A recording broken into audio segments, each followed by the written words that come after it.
Let's look at how we can harmonize Ladybird using thirds and sixths.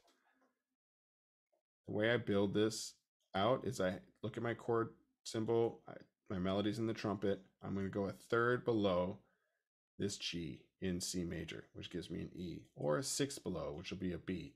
Both of these are great choices because they're chord tones. Scale degree 7 of C major, scale degree 3. So you really can't go wrong with either one of those. Now, sometimes one choice is just better than the other.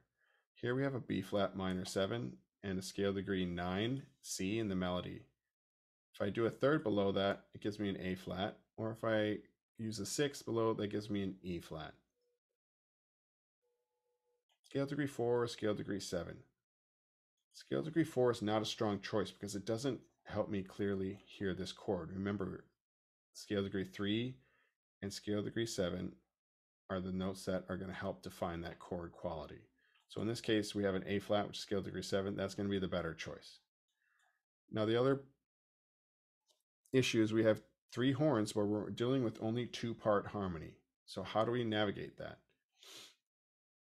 Remember we talked earlier about doubling. Anytime you double a note, it gets heard more clearly.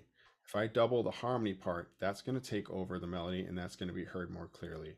And the harmony part is there to support the melody. So the best choice here is to double the melody and have one other horn playing in the harmony, a third or sixth in this case.